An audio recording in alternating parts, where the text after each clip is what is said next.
This is Walt Disney World Today. Give us 5 minutes and we'll give you the world. It's Friday, March 17th, 2006, and this is episode number 75 of Walt Disney World Today. I'm Matt Hochberg from mgmstudios.org. On the show today, we've got Len Testa of the Unofficial Guide to Walt Disney World. Welcome, Len.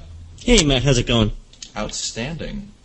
And we've got Mike Scopa of MousePlanet.com. I got the mouse part right, Mike. You're getting there. For those of you standing, please hold on to their handrails and stand clear of the doors. Oh, there's a classic right there. And we have the real guy who runs Mouse World Radio, Mike Newell. Welcome, Howdy-ho. Mike. How's everything? And we have a special guest today, Chantel Crawford of DVCbyResale.com. Welcome, Chantel. Thank you, gentlemen. It's a pleasure to be here. And on today's show, we're going to be talking about Disney Vacation Club, which that's why we brought Chantel on the show. We've gotten some inquiries into our email list over the weeks, and we have not let those questions go to waste. We have been keeping track of them, and we decided that it's time to bring Chantel on to talk about Disney Vacation Club. Now, Mike Newell, you're a Disney Vacation Club owner, is that right? That's correct.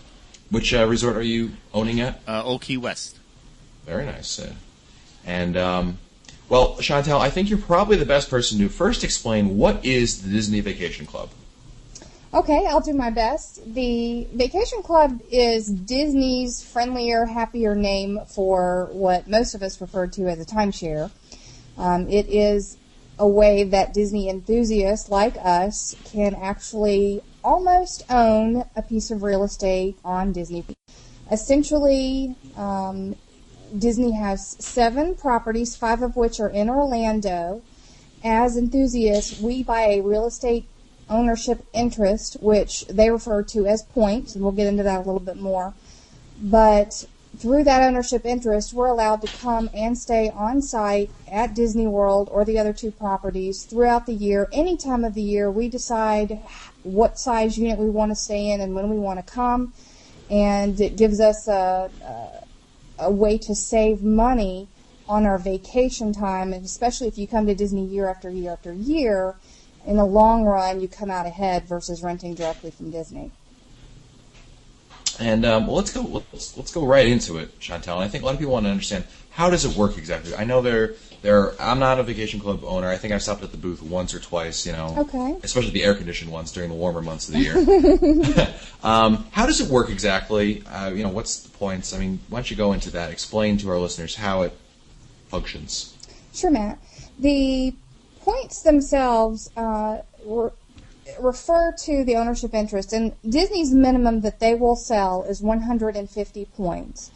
Then they have points charts that are associated with a particular resort. So let's take, for example, their flagship resort is Old Key West.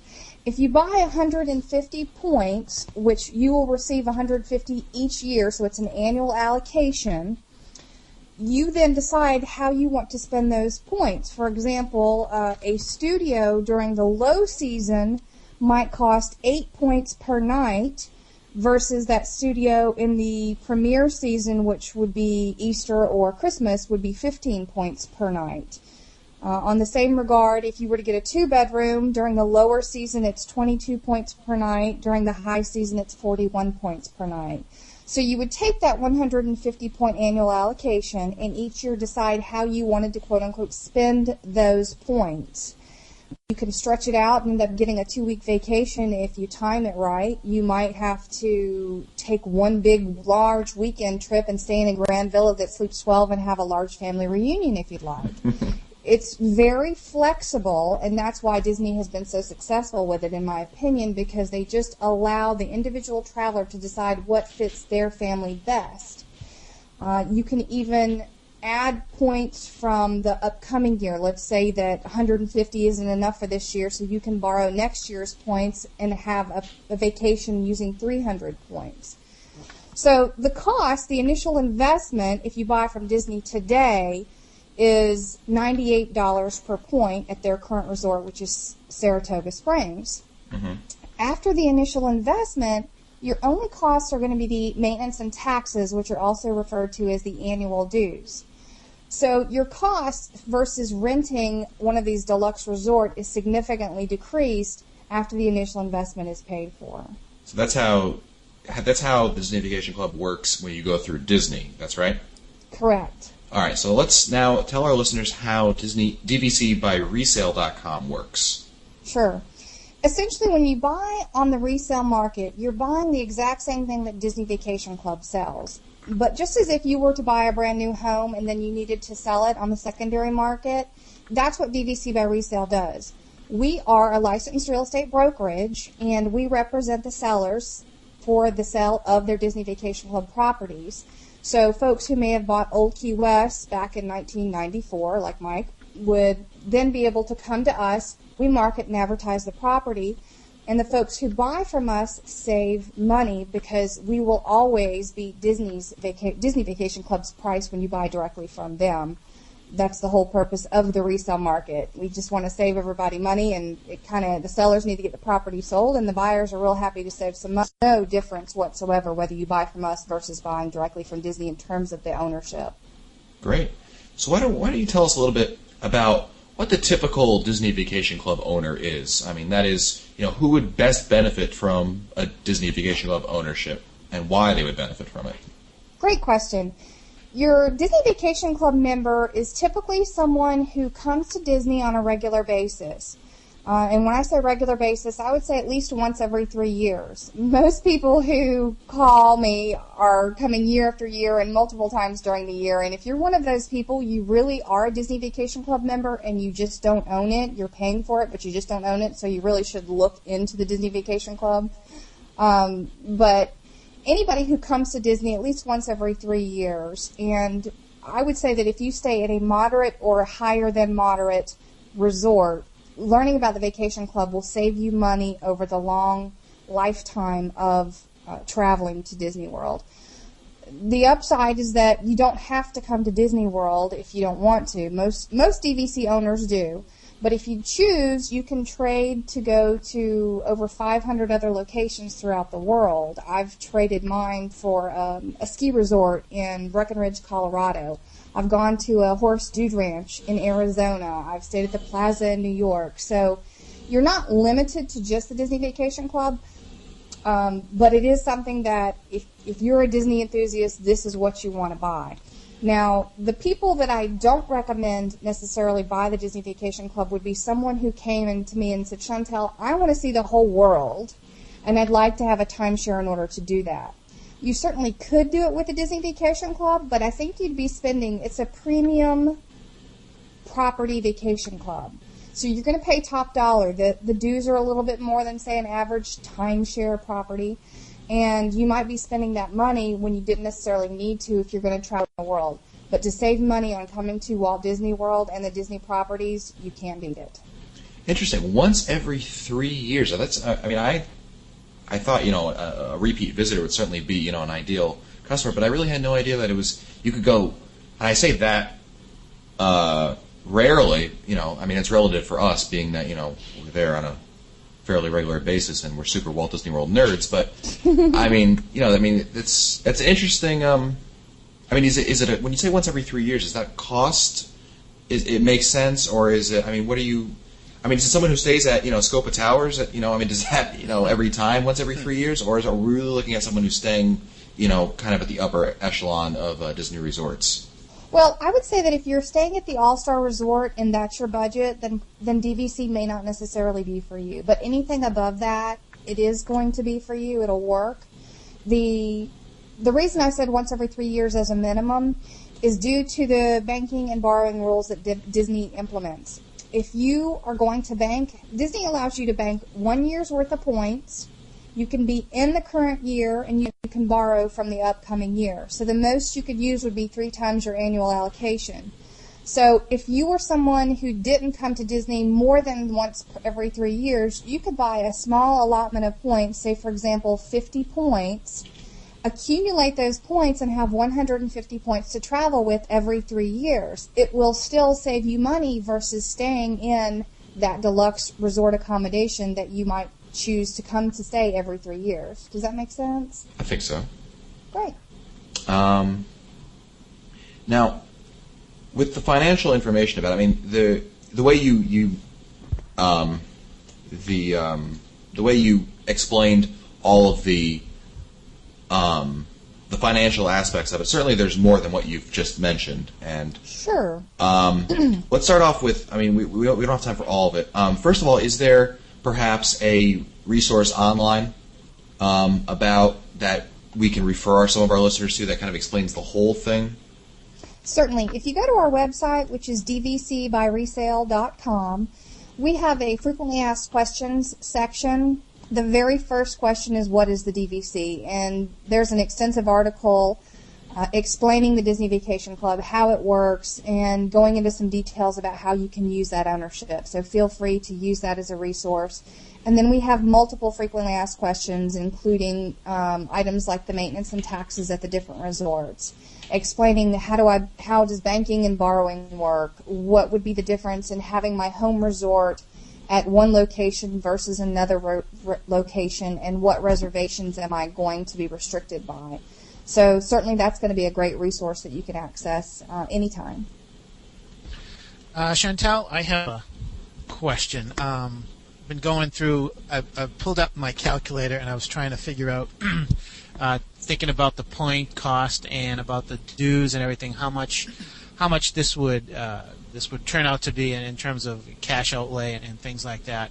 The numbers I came up with for the 150 point minimum at $98 per point is about just under $15,000 outlay. Is that correct?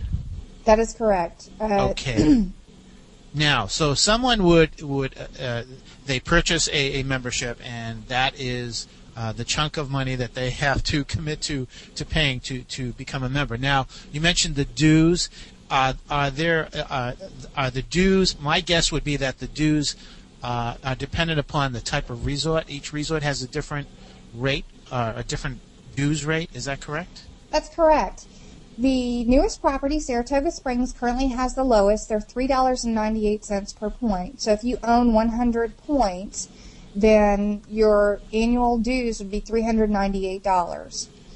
Simple math if we stick with 100 points, and you look at that versus, for example, the very, the most expensive would be Vero Beach at $5.27 per point, so $527 per year. The resort that you own can make a difference in terms of your financial cost over the lifetime of ownership. So it sounds as if, and maybe I'm trying to simplify this as much as I can for not only myself but for everybody listening out there. So you've got an initial outlay of X amount of dollars, and then on an annual basis you're paying those dues, and the payment of those dues entitles you to make use of your points as best as you can within that calendar year. Is that correct? That's correct. And to take your example one step further, for 150 points at Old Key West, dues for this year are $636. So let's say that your family wants to stay in a studio for a week at Old Key West. They could do so for no more than 147 points, and that cost for the year would be $636. Can you see where that's significantly lower than the rental? Yep. Let's, Mike Newell, you're as we mentioned earlier in the show, you're actually a DVC owner. You've been owning since '94. Is that right, Mike? Right. What's your experience been exactly? I love it. We went on our honeymoon down there in '92, so the next year we went back was '93, and we stopped at one of the booths, and we talked to the guy. And he took us on the tour, and the tour was very impressive. I don't know if anybody's been on any other tours of timeshares, but this one was really nice. It was the only resort open at the time, and it wasn't called Old Key West. It was called Disney's Vacation Club.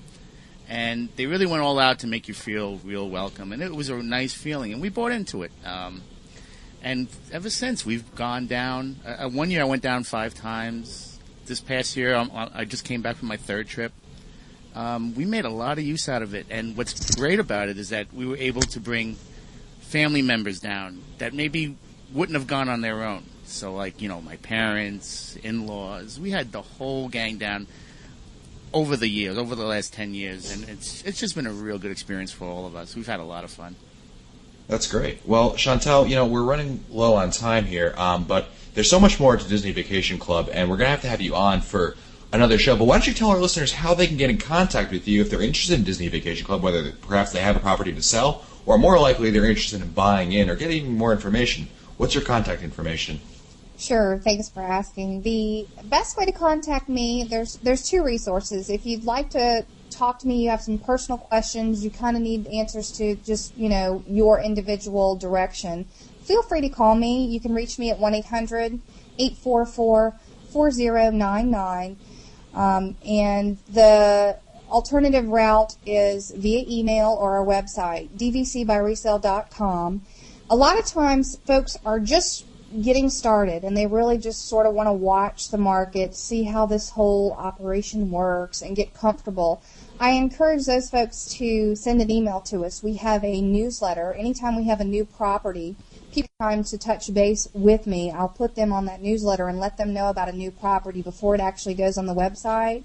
And a lot of people really enjoy hearing about those new properties before they're advertised to the public, because sometimes they'll sell in, for example, 7 minutes for a beach club. Great. So that's dvcbyresale.com. Contact Chantel. Tell her that you heard the podcast, and she might, give you more attention than the average Joe, who, in which case she deletes the email immediately. No, just kidding. Chantel loves everybody who contacts her.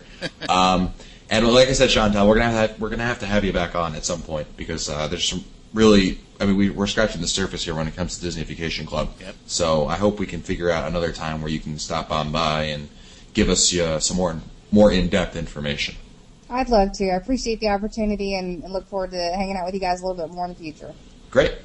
Well, that's it for us today. This has been episode number 75 of Walt Disney World Today. If you want to find older episodes, read our show notes, or send us your comments, visit the Walt Disney World Today website at www.wdwtoday.com.